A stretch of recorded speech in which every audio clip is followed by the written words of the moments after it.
The Around the League podcast returns. Thank you, everyone, for joining us and tuning in. Rob, good to see you, man. Good to be here once again, man. Week 1 went super quick. I feel like we just recorded, but obviously happy to be back. Happy to be doing this again and keep bringing out content every week, man. How'd you enjoy week 1? Dude, I loved it. It was good to have it back. It was good to see Scott Hansen's sweet face again. Dude, I just loved it. Like my wife was like, I've not seen you like this in so long. I was just like so giddy, setting the lineups, getting everything set up on DFS, everything for FFPC, ESPN Fantasy. It was perfect. Sunday morning was great. The anticipation, it was good to have the NFL back. I don't know if I'll have that, if she'll give me that much availability every Sunday morning to do that, but no, it was good. I had a good time, and then put some football on. Just got to sit back and enjoy 7 hours of commercial free football. Did take a little bit of a break, but it was raining all afternoon, so I couldn't really get outside and do anything anyway. So it was kind of that fall feeling. Normally we have it a little warmer this time of year, but you couldn't ask for it better. It kind of feels like everything's normalized. Even going into last year, opening the season, there was still a little bit of like COVID hangover and all that, but now it feels like football's back. Crazy week 1 too, honestly. I know we're going to talk about some of the stuff. We're going to review the questions we had last week. I think we kind of like that format. We're going to talk about some of the things we're looking towards this week. We'll go back and forth again. But kind of a unique stat. This year's week 1 was actually the lowest point total across the league since 2017. Kind of weird. I know everyone was out there betting the over. We're always pulling for it, but a really low scoring week 1. You saw some crazy scores, even 19-3, Tampa Bay, Dallas. I mean, I know Dak got hurt, but it was ugly before then. 17-16, Seattle, Denver on Monday Night Football. You had 21-20 games. We kind of got spoiled there for a couple of years with some serious shootouts with people coming out of the preseason or even no preseason, for instance, with the COVID year. And I think a lot of crowd noise is a little more preparation on the defensive side and some teams adapting to how the league has really transformed offensively over the last few years have potentially caused that. But, I mean, it was a phenomenal week 1, but very low point total. That's what kind of surprised me. I mean, what did you take from week 1? How did you feel to have it back? It was awesome. Like you said, I mean, we talked about it a little bit last week, how it's just like a different feeling in the air. Fall coming around the corner, football is back, 4 days a week. It's awesome between college and Thursday night, Monday night. But I do have to admit, I had some technical difficulties this weekend with the games. Yeah, it was unfortunate, but we worked it out going into week 2. So I'll have a little bit more visibility, but I couldn't get Red Zone on, so it was strictly Jets and then Chiefs and then the Sunday night game. So it was a lot of following on my phone, but I did get to catch up a bit afterwards and, saw a bunch of recaps. But, yeah, I could see that. I know we're big fantasy football guys. Like, first half of all those games, the 1 o'clock games, it felt like all the scores were really low. Between actual scores and like fantasy points. Like, it was just weird. I was like, what's really going on right now? And then before you knew it, I guess the point totals didn't hit, but the second half of all those 1 o'clock games, it seemed, was pretty crazy outside of the Jets-Baltimore game. But every one of them ended, the Saints came back. There was some drama with the Bengals in Pittsburgh. So it was a fun week 1. It was a lot of excitement to get us kicked off. I'm surprised by that stat. I mean, it seemed like a low-scoring week, but I wouldn't have thought it was the lowest of all time for week 1. So that's pretty crazy. But just pumped to get back into week 2, and now I have my Red Zone back, so I'll be enjoying it for the first time this week. Although I know you got to enjoy that, but happy for you, and I will let you know how I enjoy Scott Hansen's little 7 hours of commercial-free football for the first time. I'll hear it this year for the 2022-23 season. So I'm pumped about that. I heard about a lot of issues with Sling TV as well. And some people texted me like, "Oh my God, my day's over." I'm like, man, Sling. I feel like if you're a streaming device, there's like no excuse for not having. There's no excuse for having any technical difficulties on week 1 of the NFL season. Like for Red Zone to be down like it was. I am. Well, I'm taking shots at Sling. you know, I I mean, don't a have little bit Sling, you, a little bit you, but also mainly Sling, because I know Sling caused it for a lot of people. So there's also that. But no, it was a good time, man. Well, I'm glad you finally get to enjoy it this weekend. Welcome to a current event. Yeah. Oh gosh, I was so frustrated. I mean, James and Ryan were with me. They run the Jet Up pod, but they saw how frustrated it was. I just couldn't get it. I set up another TV. I had it all ready to go. Jets on one screen, Red Zone on the other, and I just couldn't get it to work. So I was pretty annoyed with that. But we solved the problem this week. So now we have literally every channel. Like I don't even have cable, but we got like Hulu Plus, which has every way to watch it, and some other stuff too. So pretty pumped. But yeah. Hulu Plus is great. Did you ever watch Only Murders in the Building? Have you started watching that? No. Dude, it's really good. Me and Hannah got into it. Great show. I know this isn't the podcast for that, but you should watch it. Why not? Right? Give the people something other than football for like 2 seconds. Yeah, I'll throw it on the list. I've gotten some mixed reviews on that. Some people didn't like it at all. We loved it. It's a great show. Hulu Plus, not bad. Not a sponsor. Hopefully it's not a sponsor. Hashtag not a sponsor. But Hulu Plus, if you want to be a sponsor, give us a call. Disclaimer, not a sponsor. All right, so let's get into it, man. Let's kind of talk about the questions that we had as we went into last week. So we each came to the table with 3 questions, right? And so I took those 3 questions, I kind of merged them into, instead of just going over 6 things, we're going to kind of bunch them up into, 3 review questions. We talked about Lawrence and Lance. That's going to be one thing we review together real quick. We talked about some wide receiver movement, what these offenses will look like, et cetera, the impact there. We'll hit on that. And then also want to touch on, are the Eagles legit? That's a fairly quick one to me, honestly, but we'll start off with, 3 questions. When we put it out last week, we wanted answered, have Trevor Lawrence and Trey Lance progressed? That was something we talked about extensively. I feel like I tweeted about this at the halftime of the games last week, and honestly, Lawrence looked meh to me. He looked average, but he did look like there were some improvements. He had a lot of drops. So I do think there was a little bit of a progression, but I saw a lot of drops there from Jacksonville. I also saw several misses on his end. I wasn't really impressed with that drive towards the end of the game. They didn't really look like they had it all together, and he didn't quite look like he's taken as big of a leap as I thought, but it's only week 1. He's going to get more reps under his belt. And they really had the game won, except for that Carson Wentz drive there at the end of the game. So they did come back and take the lead. And it was just that 2-minute drill there at the end where Washington got their stop and ended the Jaguars' day. But Trevor Lawrence, to me, is a meh grade. Like I didn't think it was that bad, but I wasn't overly impressed.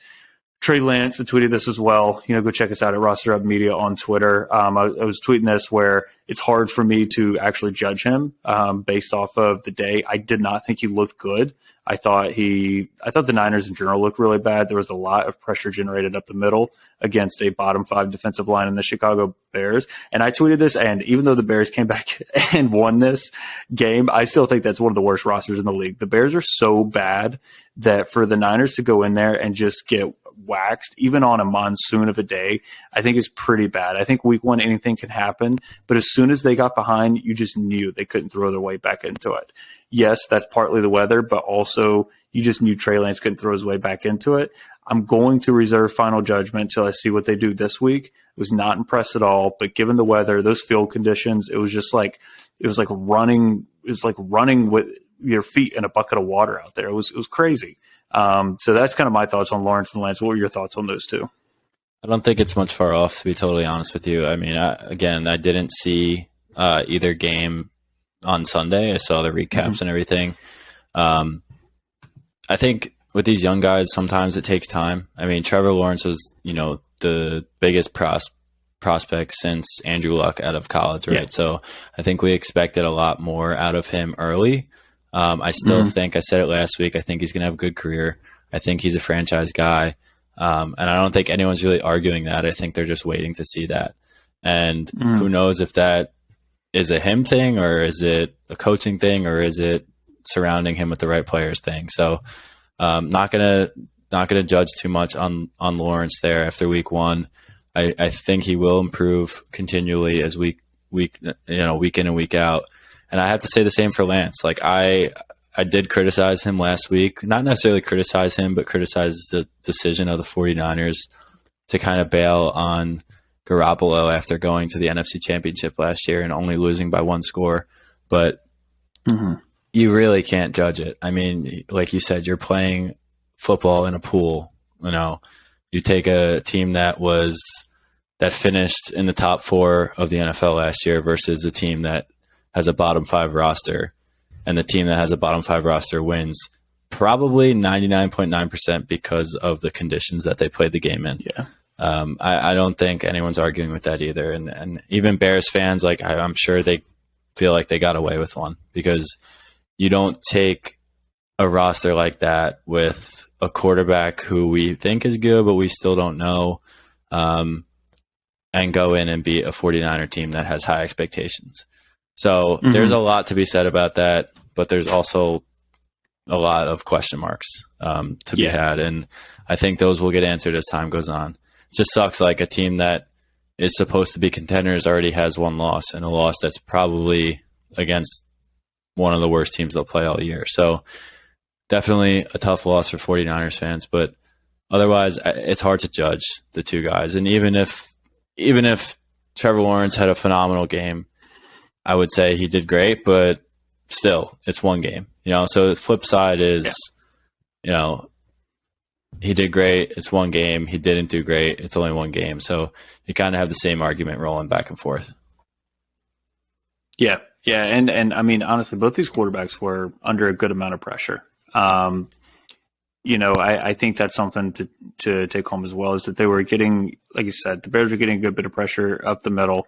I think that's a problem. I think he was, and they were getting it with 4 fewer pass rushers. So, you know, Lance, you got problems with him reading the defense, and then you've got pressure getting generated with 4 fewer pass rushers. That's going to make him look even worse given all those situations. You know, Lawrence just straight up throwing the ball. He still threw for 275 yards, 24 for 42. They were just trailing a good bit. And I saw my only issues for him were a couple clear, easy touchdowns that, like, one, he overthrew Etienne in the end zone by a mile. It, like, wasn't off of Etienne's fingerprints. It was like, whoa, he just overshot him clearly. I thought that's some stuff he's got to clean up that I would have expected to be cleaned up by now. But, you know, I'm with you there. I'm still going to be patient on these young guys, because Lawrence was thrust into a horrible situation that he's having to dig himself out of. Lance is kind of in a tough situation because he's not near as talented, and he's thrown the ball like 400 times since he was in high school, you know? And now he's got to take over for a team that just went to the NFC Championship. So different kind of pressure there. We'll see what those guys do moving forward. I think Lance is in danger of potentially getting benched by week 3 or 4 if they don't look really good and win, because that roster overall is too good to hold back. One side note, Justin Fields, I mean, if the Bears win 5 games, it's only because of Justin Fields. Him keeping plays alive, scrambling and finding open guys downfield is the only reason they did anything. That's why the Bears, I still hold to, that's one of the worst rosters in the league. Absolute garbage over there, and what Chicago's rolling out. I feel really bad for Justin Fields, but he just just battles. I mean, if that dude's on the Niners, I mean, yeah. I mean, you know, what did Jordan say? The ceiling is the roof in that scenario, you know? So yeah. I think that's something to look out for. But as we kind of move on to some of these wide receivers and the offensive impact that they made, I mean, we saw it. I mean, I think you saw it.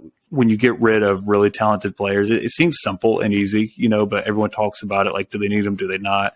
Mahomes, totally fine. We know Mahomes is great. He's going to be a Hall of Famer. No problem at all. Chiefs carved up the Cardinals. We're going to get to the Cardinals in our 3 questions later, so maybe it's more indicative of them. But you give Andy Reid time to prepare, he's going to carve you up. His red zone play calling is just so much more, so much farther above any other coach that he's typically going up against on a regular basis.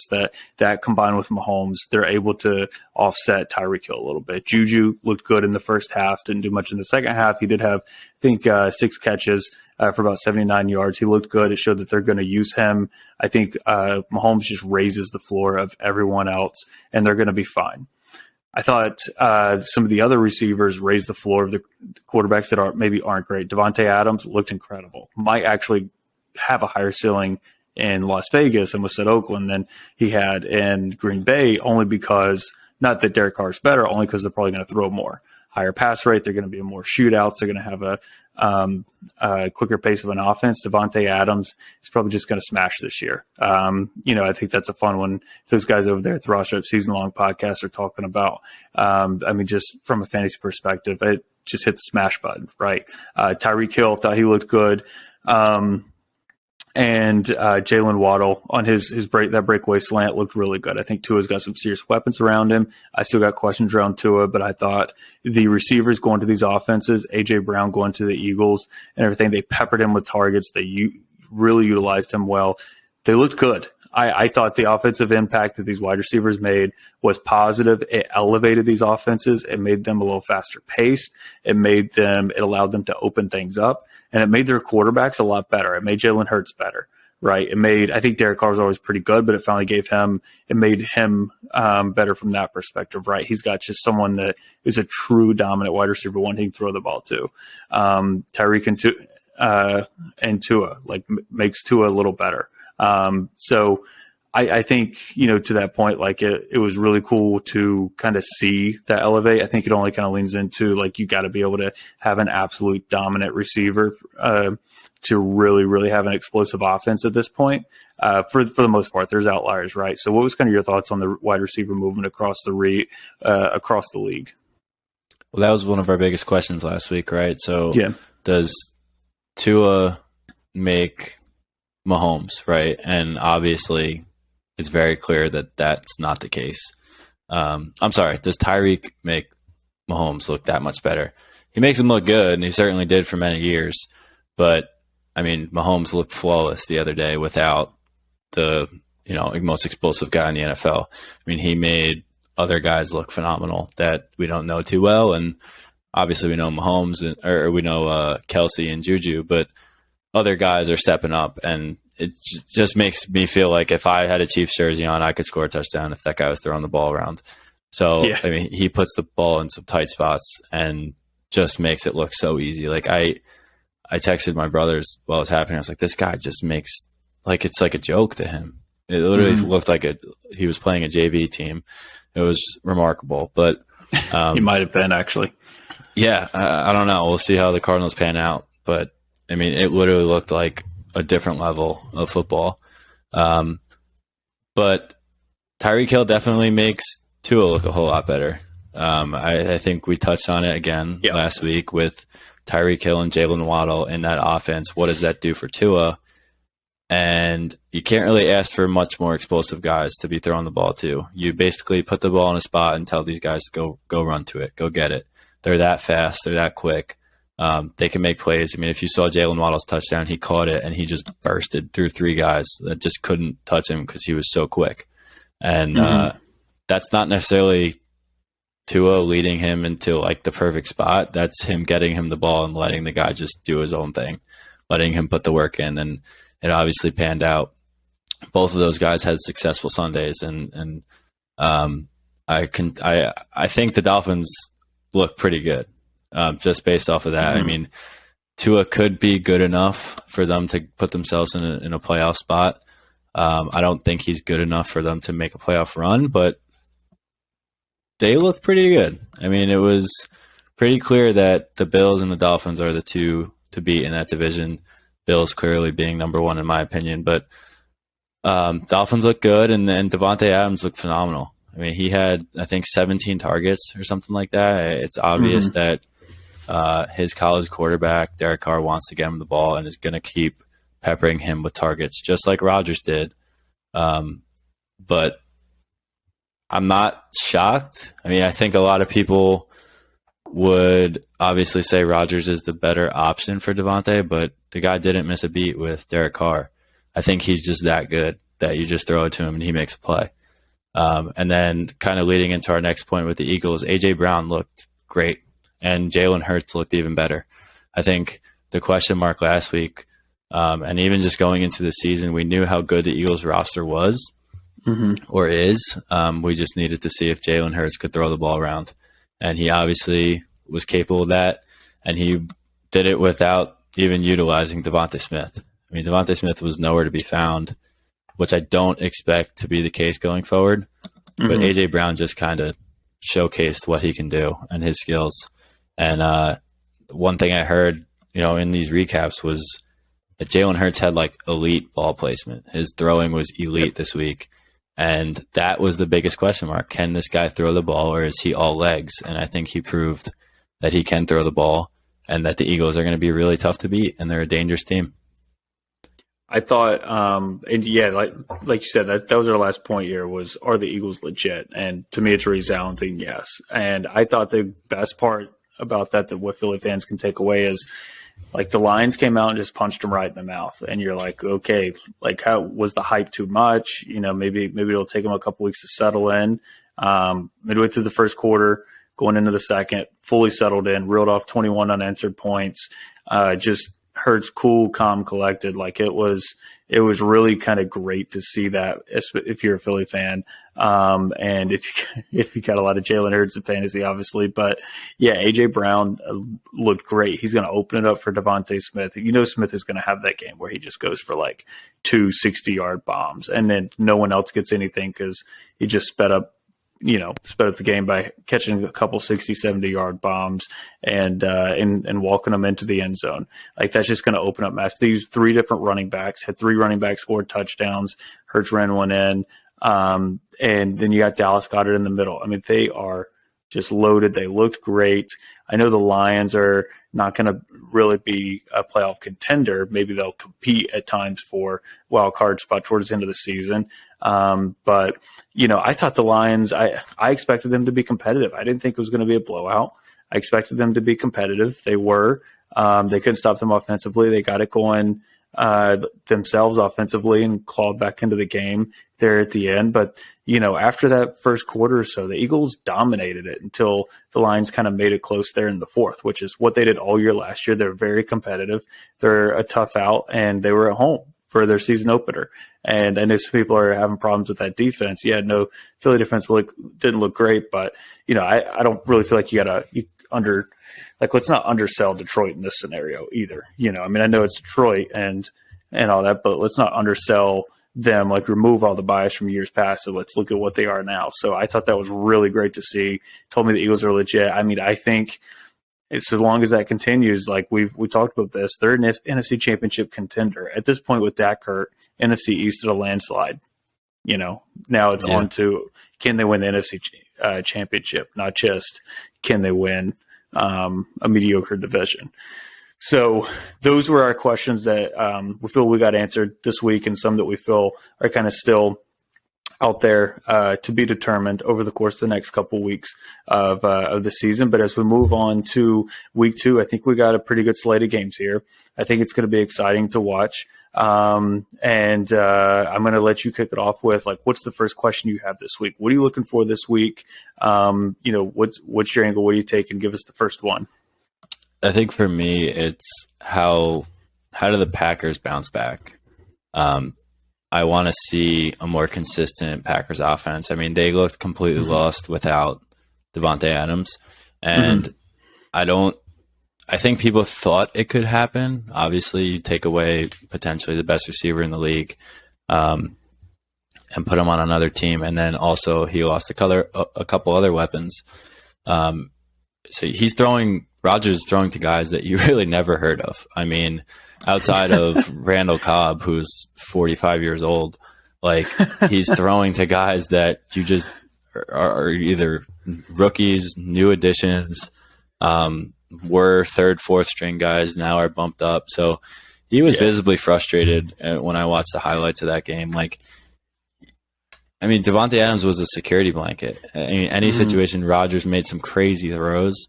And I think it made Devontae look really good, but I also think Devontae made Rodgers look really good. I think that's one of those situations where, like, you take Tyreek Hill away from Patrick Mahomes, Mahomes still looks really good. Do you take Devontae Adams away from Aaron Rodgers? How good does Rodgers look? Because you think about Rodgers' career, he's always had a really good receiving core.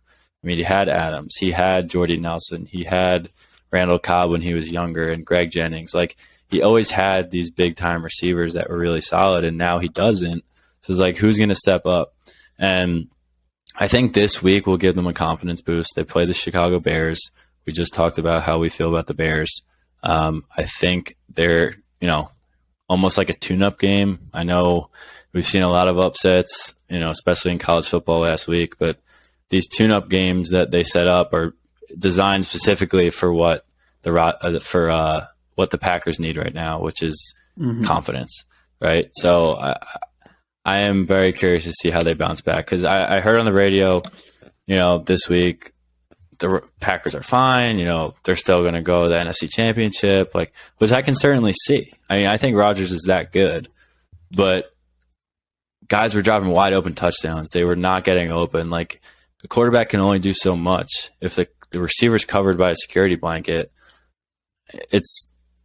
you can't get him the ball no matter how good you are. So that's kind of my biggest question, or one of the biggest questions going into this week. And I don't think it's going to be like a crazy answer after we review what happens with the Bears, but the Packers definitely need a tune-up game, if you will, and we'll see if they get that. I mean, unless Chicago comes out firing, who knows? After a big win against the Niners, who are the Packers' kryptonite. So I don't know. We'll see. But what do you think about that? I know I have another little point off of that, but I'm going to let you go first, and then I'll bring it back up.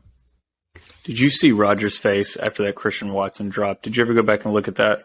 Yeah, I did. Dude, he's so disappointed. Yeah, it's like, I can only do so much is kind of the mentality.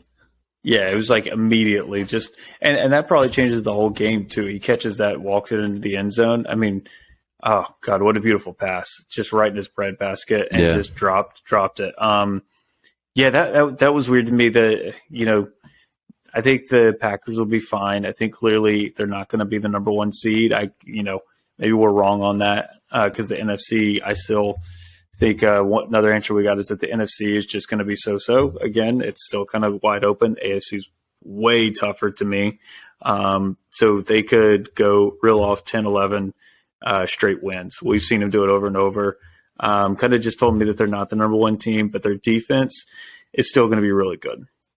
What I take away from that is I think the Vikings have had a significant coaching upgrade. I mean, Kevin O'Connell, what he was doing, the way he was getting Justin Jefferson the ball was incredible. Getting him, 4 for 4 on pre-snap motion plays with Justin Jefferson, including a touchdown off of that, just determined to manufacture touches for him, kind of like they did for Cooper Kupp, and they were just really fun to watch. And I don't know that Green Bay was like prepared for that, which is maybe a different issue, but we've seen Green Bay get off to slow starts. I think they'll be fine, and I'm sure things will get set straight with the Bears this weekend. But I don't think they're going to be a number one seed by any stretch of the imagination. I don't know that they. I think they're going to have to fight to win their division this year. They're not going to be able to run away with it because I do think Minnesota looked really, really good, and that matchup in Philly is going to be a great one. But yeah, the disappointed, not even disappointed dad look, just like it's like a kid playing at a small school, and he's just like, "What am I doing here? Let me go. What am I doing with my life?" He's like, "What? Can we move to a bigger city so I can?" That's literally what it felt like. Yeah. So that's kind of my thoughts on that one. And that kind of takes us to another team that was disappointing, because that's where my question leads off, is with the Arizona Cardinals. And honestly, man, they looked so bad. They looked so poorly coached. We were talking about this before the show, and you're saying, typically they get off to a hot start and then tail off. And then this year they've gotten off to a terrible start. So what's next? Are they just doomed, or are they going to turn around and actually be good at the end of the year for once? Dude, they looked awful. They did not look ready to play. They got annihilated from the jump. I know that it was a tough matchup, but to be at home and to look that flat, to no depth at all. I know they had a lot of injuries on the offensive side of the ball, but Kyler Murray just looked like he needed to have a controller in his hands. Like, get that guy some video games. Was that Allen Iverson stopped partying at one point and he started playing worse? So he was like, all right, let me hit the stick again. I think that's what Kyler Murray needed. So, I mean, they're going into Las Vegas, who I thought was okay last week. I thought they looked pretty good against what we know is a really talented Chargers team. And I think the Raiders are are going to be competing for a wild card spot in what is probably the toughest division. Arizona just didn't look like they wanted to be there. It was weird. So I want to see how they come out this week. I want to see if they come out with a completely different mentality. I want to see if I kind of want to see if they're really that bad. They look like just one of the worst teams of the week. And part of that's getting embarrassed by Andy Reid and Mahomes. But, Steve Spagnuolo normally doesn't have a halfway decent defense until they get later in the season. And they couldn't do anything early in the game against them. Which is not a good sign to me. So, does Kyler really need a perfect climate? Has everyone figures out Cliff towards the end of the year? Is he just officially done? Is he, has all of his cards been dealt? His hand's been shown? That's kind of what it felt like watching them last week. And so I think if it continues like that by week 4, 5, 6, people are going to start going, when do we fire Cliff Kingsbury? That's the thing. Like if they look like that again this week against a team that is going to be having to win just to keep pace in their own division, by the time we get to bye weeks, man, people are going to have Cliff Kingsbury's head, and I think that kind of starts potentially this week. So that's what I'm watching out for. If they can turn it around, then okay, cool. Maybe they'll be cooking with something down there. What are your thoughts on Arizona? Yeah, well, based on what I saw last week, my prediction is that the Raiders do win, and then that puts even more heat on Kingsbury, on Kyler Murray after just signing a big contract. But Murray just looked like super flustered the entire game. As soon as, and this is a problem I think he has, I understand he's super small, so it's hard to see over the line, but it's almost like every time he snaps the ball, he's immediately on the run. Either left or right, mostly to his right, and just throwing on the run every time or running for, 3 to 5 yards or whatever it is. Like he's just always, it seems like in panic mode. I don't know if he prefers to play like that. Maybe he does, but as a receiver, it just makes it a little more difficult to run your routes. And then as your QB rolls out, you adjust your routes to try to, get open for him. But they did not look good at all. They did not look like competitors. I mean, last year they had a fantastic start. You thought that, the Cardinals were going to be contenders for years, and then they kind of fall apart as they tend to do. And then, you get a tough draw with the Chiefs week 1, but they didn't even compete at one moment at that entire game. And like we said before about, judging people based off week 1, we really can't yet. I think they have a better matchup this week with the Raiders, but I still think the Raiders are going to win. I think the Raiders are good. But the Chiefs are obviously really good, and we've talked about it, talked about Mahomes. I feel like after week 1, one thing we can say is that Mahomes and Josh Allen, to me, are tier 1 QBs, and guys like Herbert and maybe Brady now at this point, Rodgers, like they're tier 2 to me. And I don't think tier 1 and tier 2 are that close. Like it feels like a big jump. And something funny I heard this week on the radio was, I think it was Max Kellerman said, it just feels like Josh Allen is like a robot sent from the future to destroy Patrick Mahomes. And like that's the only person that could stop this guy. And they're both in the AFC. Like you'd love to see that as a Super Bowl matchup, but it's going to be fun to see that progress as the year goes on. But yeah, I mean, Mahomes and the Chiefs just took care of the Cardinals in every aspect of the game, and he dominated. And unless you have anything else to say, that'll lead us into my next point, which is based off of what I just said about those tiers of quarterbacks. Like, I'm really curious to see this Thursday night game and how the Chargers can compete with the Chiefs. Because you have a guy like Herbert, who I said last week, and I've been saying, like, he's my MVP pick for this year. And if he's going to be the MVP, he has to go through guys like Mahomes. He has to prove that he's that good. And he looked good last week. His numbers didn't jump off the page, but he was solid enough. I think a couple 100 yards, 3 touchdowns, maybe no interceptions. Like, that's a great game. But can they do that to compete with the Chiefs after we just saw the Chiefs obliterate a quarterback that's supposed to be good, a team that's supposed to be good? Yeah. So, and especially you take this week, Keenan Allen got hurt last week. He's out this week. So you take that away from Herbert, that's a pretty big deal too. So I'm super curious to see, because I think the Chargers are kind of this year's consensus like dark horse to make a run, and I think it starts with this Thursday. So what do you think about that game? Like I'm just pumped. Like I can't wait. It's two really good quarterbacks, two guys that you could definitely see down the road in the playoffs, and also two guys that are going to be going head to head for years. I think it's potentially a division winner. You know, if you can get out to a 2-0 start in this division, you're in a great spot. You got the Broncos and Raiders there at 0-1. So then you're a couple games at, you're a full game ahead of everyone at that point. So I think it's a great opportunity to jump ahead. The thing is, we saw this last year with the Chargers. They were a dark horse, and they came out and got the Chiefs, led the division early, and then completely collapsed. And what do we see? We see the Chiefs run away with it, beat the Bills, get the AFC Championship. They collapsed, but the Chiefs just did it again, where they started out a little slow. They actually in the division, Chargers started out hot, and it was just the inverse towards the end of the season. So I kind of want to see week 12, 13, 14, 15. Like that's when I really want to see what the Chargers are doing. Obviously, this is an incredible game. I'm with you there. This is one of the best games of the week, Island game. I can't wait to watch it on Thursday night.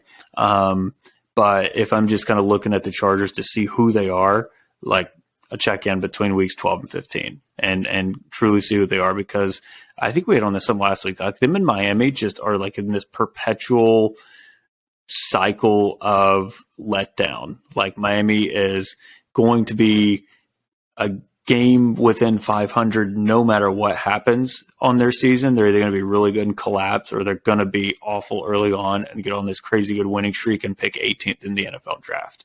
And that's what it's felt like with the Chargers for a while.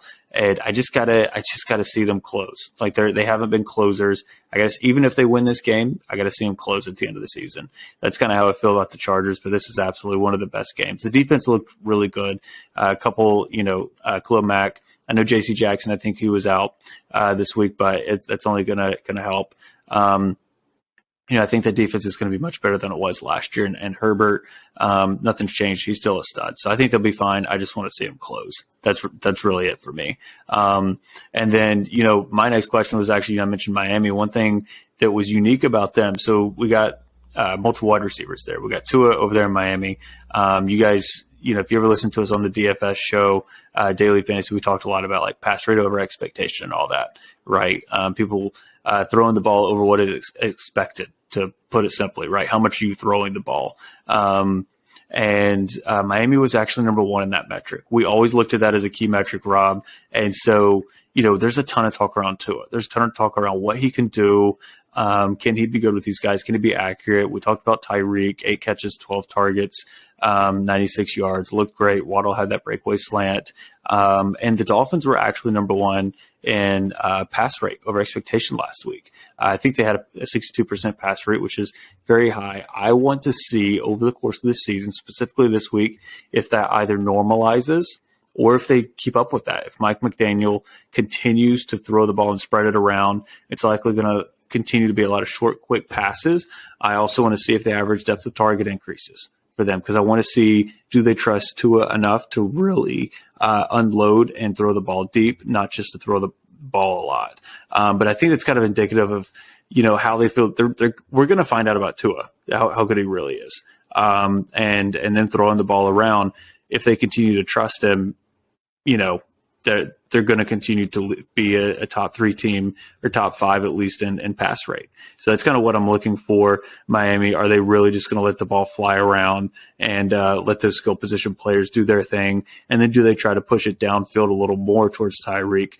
Is Tua able to do that? Because we saw some attempts, but didn't really push it like Mahomes would be pushing it downfield, of course. So that's kind of what I want to see just from an offensive standpoint, because I think that goes with our original point, is how do these wide receivers impact an offense across the league? This was just week 1. We're just tapping into what these guys have been putting together over the course of an offseason. And as they get a feel for each other, continue to expand the playbook and all that, we're likely going to see these offenses continue to expand. And Miami's potentially a scenario where it does, and, is Tua kind of living up to that first round draft stock that he originally had. I don't know if you got any thoughts on Miami, what you're looking for them. I feel like Miami has become the theme of this podcast. Somehow, like which is kind of weird, right? Yeah, like the Dolphins are taking over our show here, but I think the reason that is because they're just an interesting team. I think they're obviously in a very difficult AFC conference and division, but the common theme has just been Tua has the weapons. So yeah, he now has every piece he needs between two really solid wide receivers, a big body athletic tight end, like a good team all around him, like what seems to be a good coach at this point. So it's really on him at this point. And I sound like, a broken record at this point. Like it's on Tua. So I think that's just going to be fun to watch. Like they do play Baltimore this week, who is supposed to be another AFC contender. But we did see the Jets last week kind of be able to run the ball on Baltimore, oddly enough. It was just supposed to be a good run defense, but they were able to move the ball on the ground. So I don't think they had to worry all that much about the Jets' air attack last week with Flacco behind center. But I think it'll be another interesting one because I feel like every time I think about the Dolphins, I don't think like a serious contender, but now like they looked really good against New England last week. So Absolutely. this is kind of another prove it week. Like, are you a legit contender? Are you someone we need to really look out for? My short answer is I do think they're legit. Again, I said it earlier in the show, not legit enough to make a playoff run, but legit enough to get there. So yeah, I just think the entire season falls on Tua's head, like the entire success of the season, because explosiveness comes to mind again with this offense. Like just give Jalen Waddle and Tyreek Hill the ball in space and let them do the rest. I don't know. I'm obviously not an NFL quarterback. I know it's probably one of the most difficult positions in sports, period. But when you have two guys like that, they're basically video game characters. Just give them the ball and get out of the way. So it's tough. It's going to be fun. Like I think this will be a fun one to watch again, them versus Baltimore, just to see how legit they really are. So that's my feeling on Tua. The verdict's still out. I'm not sold on him or anything, but he's definitely the glue that needs to hold this team together. Yeah, it's going to have to. We know it just rides on the quarterback. Period. Like we talked about Mahomes a little bit and how good he looked. Like Mahomes even improves on where some of his struggles are when you kind of like break down what he did. I was actually looking at some pretty interesting stats. We were talking about him on Next Gen Stats, and he actually had a career low passer rating against two high safety shells last year. I'm not going to pretend to be, Mr. Tape or film watcher on this and like explain that, but basically, he had a career low passer rating of 85.8. Against the Cardinals, he generated a 110 passer rating versus that. The market improvements just continues to get better. It's just a league of quarterbacks. He continues to improve. And then you kind of look at how he did against the blitz. He's always been very good against the blitz. So this is another reason why, like, what are the Cardinals doing? You had this much time to prepare. But the Cardinals pressured on 53% of his dropbacks. Nearly 54 is 53.8 to be exact. And he just shredded them. All that pressure and everything in his face, overall completing about 77% of his passes. We know the 5 touchdowns, 360 yards. His total pass rating was 144, looked clean, crisp, spread the ball around to 9 different players. It's league quarterbacks. Kyler Murray pressured on about 44% of his plays, looked abysmal. How is he handling that pressure? There's a reason he's scrambling every time he touches the ball. They're getting pressure at the middle, and he's having to take off. I think he does that too in general, like way too much. I'm with you there, but he was pressured on about 44% of dropbacks. Was some of that self-inflicted? Sure, but also he wasn't able to get the ball deep with only 2 explosive pass plays. Where which is about 15, 20 yards downfield, only connected on a couple of those. So it does hinge on Tua because you look at how bad the Cardinals looked overall, a lot of it is like, man, where was Kyler? He looked terrible. I know the game plan was bad, but you got to be able to either elevate these quarterbacks. Mike McDaniel, week 1 game plan clearly elevated Tua. It's what Tua does with that is what their season hinges on. I think Cliff Kingsbury holds back. He doesn't really elevate Kyler like he should. Andy Reid and Mahomes are a perfect match. They elevate one another. They're both great. When greatness elevates greatness, you got a great situation. In some of these scenarios, is McDaniel's great elevating good or average? Is Kyler good to great elevating average below average coach? So into a scenario, yeah, I think it does hinge on him. I'm with you on that because I think he's got a good to potentially great coach. It's only 1 week, so I'll settle down there. But, elevating him, what does he do with that elevation? And I think that's going to kind of be the theme throughout the next couple weeks of the season is what do some of these quarterbacks do in their new situations when they've got a lot of injuries around them, where they've lost wide receivers. You're kind of going to see how the coaching comes about. And that's kind of my third and final point that I wanted to make is I want to see how these coaches adjust and change because I do believe a lot in how the culture impacts the quarterback and how the culture impacts the team.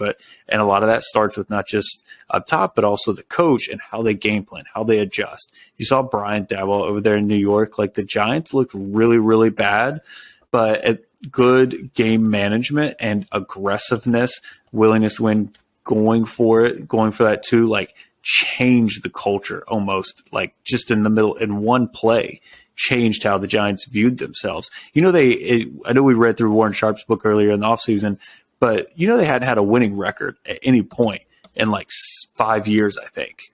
And now they have it. Like that is a huge impact. Like coaching and all that really does make a huge impact. He elevated that team. He elevated that organization.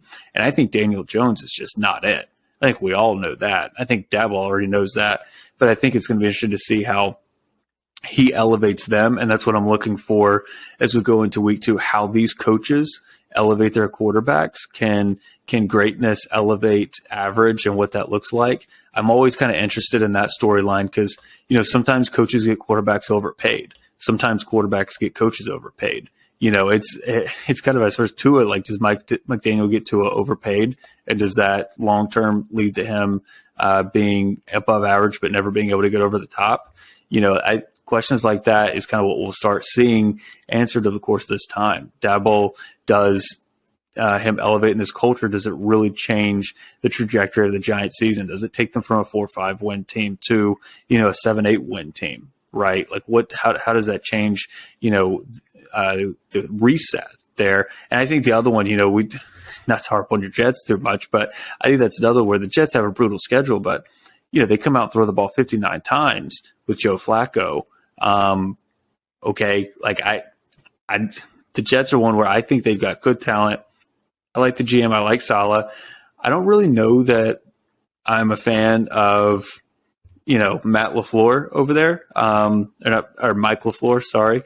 I don't know that I'm a fan of that. I don't know if I'm a fan of some of this game planning and how he schemes people up. He just doesn't seem to really have that edge or the if factor like you see with some of these other really good creative offenses. Like I'm not asking for anything crazy, but just scheming people open, putting people in good situations, even like having some level of excitement. Flacco throwing the ball 59 times is just not ever going to be it, and I know they were trailing most of that game, but it wasn't like a 30-point game from the jump. I mean, it was a little bit of a dogfight there in the first half. So, I'm really just kind of looking, analyzing coaching this week. How do people adjust? How do they dig themselves out of an 0-1 hole? Were they frauds in week 1? I think that's a big one that I always like to look at in week 2 because you kind of start to see like, okay, you can start to see how things will normalize as we get to weeks, 4, 5, 6.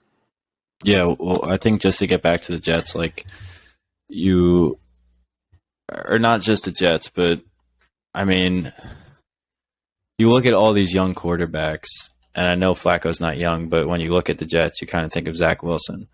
You look at all the young quarterbacks around the league. I mean, like you said, Mahomes, Josh Allen, like they all have great coaches. And another one, like I just saw this video on Twitter yesterday or the day before which I've seen a bunch of times before, but just trusting your quarterback, like that one situation where it was 4th down and 1 or 4th and 2 a couple of years ago with Lamar and Harbaugh, and he yelled on the sideline to Lamar. He's like, "Hey, like, do you want to go for it?" It's like, "I trust you. Like, do you want to go for it?" And he did. Lamar got the first down, and they won. They beat the Chiefs. So they're the coach and the quarterback, especially for young guys, is so important. And I don't know about the Jets. Like, I love them. I love watching them, but it's hard to watch sometimes when we just had an awesome draft and you see a guy like Garrett Wilson not get the ball until, I don't know what quarter it was, but he was hardly in the game at all. He was hardly running routes. Like, he eventually finished with, I think, like 6 or 7 targets, but it was so under the radar because they were just passing every single play for the second half. But you get the guy the ball in space on, I think it was like 3rd and 10 or whatever, and he jukes 2 or 3 guys and almost gets the first down. You're like, why are we not using this guy more? If we're going to pass it 59 times, let's get the ball to our best players. And that's been a common theme. I'm in a group chat with a bunch of Jets fans, and Ryan said it best. He was like, stop trying to outsmart people. Stop trying to be the smartest guy in the room. Give the ball to your best players and watch them do their thing. And that's what they're doing in Miami. Tua's not great. I will come out here and say it. Like, I don't think he's a top 15 quarterback. Like, if he is, like, he's number 15. Like, but he's giving the ball to 2 extremely talented wide receivers that are scoring, which in turn leads to them beating this quote unquote best coach of all time, Bill Belichick. Like, it wasn't even a game at one point. And then you look at the Jets, and it's like the first half was pretty close. They kept, they stayed with it for the first half. I know it's Flacco and not Zach Wilson, but whatever. Like, it doesn't matter. It's the same principle. You can't not utilize your players. Like, Breece Hall got barely any carries, and the run game was working. That Michael Carter opened the game up with like a 15-yard run. Like, the run game was working against a team that was supposed to be a good run defense. And then you go ahead and pass it 59 times because you're playing catch up, but you're playing catch up because the amount of 3 and outs we went on by passing the ball and just not getting anywhere. Like, when Elijah Moore and Garrett Wilson got the ball, they made plays. But, like, we're constantly going to these guys that are not going to make plays with a quarterback that can't move at all in the pocket, with an offensive line that's already depleted from injury. So, like, it's just a terrible mixture of and I know they have a tough one against the Browns this week. Like, that's a good roster. That's Myles Garrett going against a beat-up offensive line. So, like, that's scary in itself with a quarterback that can't move. It probably runs over a 10, 40-yard dash at this point. Like, it's not a good recipe, but there has to be a different game plan. And you've seen it all week. Saleh taking receipts on people who are mocking the Jets. Like, I'm doing this and that. Like, I like Saleh. I do, but he's only been all talk. Like, Jets fans are tired of hearing the talk. They just want to see the results. And we believe you had a good draft. We believe we have the right pieces. They're all young guys, but start putting into action. You don't have to win every game, but compete. Like, you had an opportunity to compete with the Ravens, and you let things slip through your fingers. Like, I don't think they were horrible. Their offense wasn't good, but defense wasn't bad. Special teams was not great, but, like, at the same time, just compete. So I think, to your point, like, are these coaches frauds? Like, is Saleh going to continue to say week in and week out, we have heart, we have this and that? Like, heart doesn't always win games. Like, you still need talent. You still need guys to make plays. You still need coaches to call the right plays, to put guys in the right situations. So there's so much that goes into it. But, yeah, you can tell good coaches from bad coaches almost immediately. So 100%. It's going to be interesting to see how it unfolds. You mentioned heart there on that. Like, the Lions got, I think, more heart than anyone in the league, but they still got Jared Goff. Like, there's the roof's only going to be, ceiling's only going to be so high, man. But yeah, I could agree with you more there. You definitely got to have the right guys. You got to have the right culture. But you go watch Andy Reid in the red zone versus some of these other teams, and you're like, oh, now I get it. It's not just that he has Mahomes. When he had, he was there in the playoffs when he had less talented quarterbacks and he was competing. Now that he just has one of the most talented quarterbacks, just raw talent to ever, enter the league, now it's like I said, greatness elevating greatness, and you got to have some type of you just got to have some type of edge there, whether it's the raw talent or it's the coaching staff. And in this scenario, you got the coaching staff not really using all their talent in one way or another, especially in the Meadowlands right now. So I think that's going to be a fun week too. I kind of want to get your thoughts as we wrap up here. I've got a favorite game of the week. I know you mentioned Chargers Chiefs. Why don't you give us one outside of that one? I got one. Obviously, Chargers Chiefs, one of the best matchups of the week. But let's go with one as we head into the weekend. I'm actually going with Minnesota and Philly. I think this is going to be a fun game.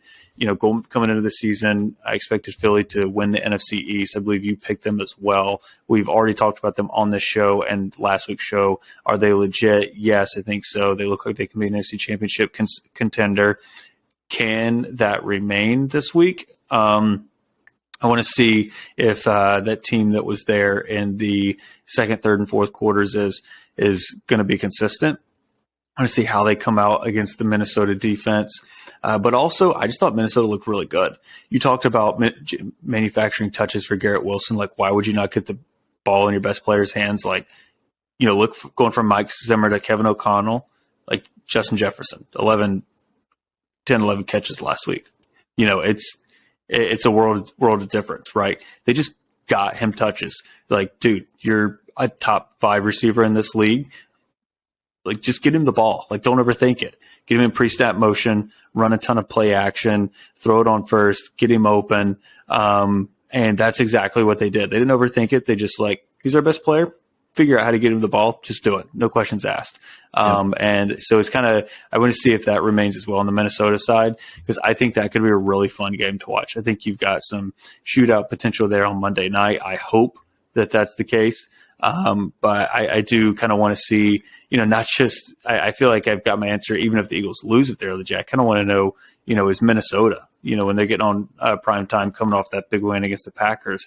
I mean, are they more legitimate in the NFC than I thought? I've honestly, I viewed them as like a 8-9 win team this year. But the way they looked and all, like, are they going to be more than that? Are they going to be 10-11 win team? Which is, I know it's only a couple games. People got to remember, this is a 500 league, so a jump up to 10-11 wins is a massive leap. And that's probably, a guaranteed playoff spot. So that's what I'm looking for in that game. I think not only is it going to be a great game, a fun game to watch, but also kind of want to know, is Minnesota just better than we thought coming into this season? Well, I'm just going to say it straight up. Like, I think Justin Jefferson at the end of this year will be talking that he is the wide receiver 1 in the NFL. Like, I think he's that good. I think he will establish himself as the best receiver in the NFL after this year. And I don't think it'll be hard to talk about. Like, there's a lot of good guys, a lot of talented guys. We talked about Devontae Adams earlier. Cooper Kupp still, alive and doing really well. So it's a big thing to say. Like, Cooper Kupp got 1,000 targets last week, but so did Justin Jefferson and Devontae Adams. But they make plays with it. And I think we'll be saying that at the end of this year, that Justin Jefferson has established himself as the best receiver in the league, and he's going to be the best receiver in the league for a while. And you look at Jamar Chase, who's right on his tail, but I think Justin Jefferson's just a little bit of a different breed. He's a little bit of a bigger body. So I think we'll be saying that, similar to Julio Jones when he was younger, how he kind of dominated for 10 years. So I think we'll see that out of Jefferson. But there's a lot of other good young receivers too. So it's an exciting time. For me, I mean, Chargers Chiefs is obviously my number 1 game. I think it's going to be the most fun, and I think everyone would say that. But I'll kind of take a team that I don't think most people would pick off this list. I think the Giants-Panthers game is going to be fun. Just because. Ooh, really? Okay. Yeah, I think I'm kind of looking at the schedule and just looking for evenly matched games or games where it could go 50-50 or whatnot. So Giants Panthers is fun just because like I am a Jets fan, but it's really fun to watch when like teams that don't usually win and just like all my friends are Giants fans, like seeing the fan bases go crazy. Like those games are really fun. So I don't know though if I'm on board with like this whole Giants are going to start out 4-0 because Dak is hurt type thing. Like I could they're Panthers, still. I mean, they're still the Giants people. Yeah, I mean, like the Panthers are still pretty good. Like their defense is pretty good. They have Christian McCaffrey. They have a good receiving core. Baker Mayfield is competent. Like I think it's going to be a harder game than a lot of people think, but I think it'll be a fun one. And I like honestly after watching the Giants the first week, like I'm rooting for Dabble. Like he's fun. Like he's super passionate and like a player's coach, which I love. So that's kind of where I'm looking. But there's a lot of good games. Ravens Dolphins is another one. We kind of talked about that quite a bit tonight. But and then again, Raiders Cardinals I think is another good one. Other than that, I think you hit the nail on the head with Vikings Eagles. I think that those are two teams that, especially the Eagles, you're expecting big things out of, but now you're kind of wondering how good are the Vikings. So we'll see it when they play another good team this week because they beat the Packers last week. Yeah, and I think the Giants are actually 2-point favorites in that game, which is a little surprising. Honestly, if the Panthers lose this game, I just order a casket for Matt Rule. It's over. Like, there's I mean, I just think back to like going on Twitter last Sunday, and if you just go up to the Giant Up Twitter, the roller coaster of emotions. It's like hour one, like we are so bad, we're the worst team in the league, and then it's like hour two, it's like this team is pitiful, and then things start to turn a little bit. It's, oh my god, this team is unbelievable, and then they win, and it's like I cannot believe that just happened. And it's going on all week. Like that's just so fun to me. That's why it'll be fun to see if they can get a little bit of a run going here. But even like every win for the Giants and the Jets is like such a big victory for us. Like I hate to say that. That sounds so like pitiful, but it is what it is at this point. A 3-hour game with Giant Up Joe is literally like sweating the last 5 minutes of the GPP when you're in the top 5. Like I could not imagine like the last 5 minutes of a GPP doing that for just 3.5 hours. That roller coaster right there. That's like watching the Jets with Ryan. He's out of his mind. I mean, James is pretty passionate too, but Ryan is another level of, type of fan. I just kept refreshing his Twitter feed. I was like, every time the Giants did something, I was just refreshing. I've actually got it pulled up now. It's so funny. Like that. Maybe this needs to be the cover of the. He should go live the episode on right here. Instagram or Spaces or something.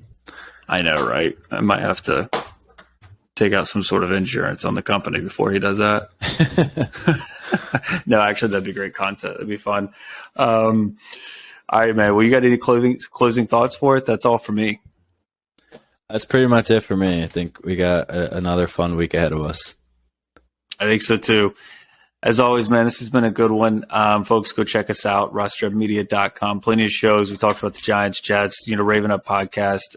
That's a good one over there. Jeff does great. Bills, Panthers. We just continue to roll out. The Lions guys went to the Lions-Eagles game. Interested to hear their podcast. I know theirs is out for the week. And then, of course, you got the Eagles going to be reviewing a win and looking ahead to that great Minnesota-Philly game. Can't wait to listen to those. You guys go check it out, rate, and review Rob and myself here. You know where to find him at Rob McW24 on Twitter. You can find me at Cody Ingle. And, of course, check us out at Roster Up Media on all social handles. Thanks again for tuning in. Bye, everybody.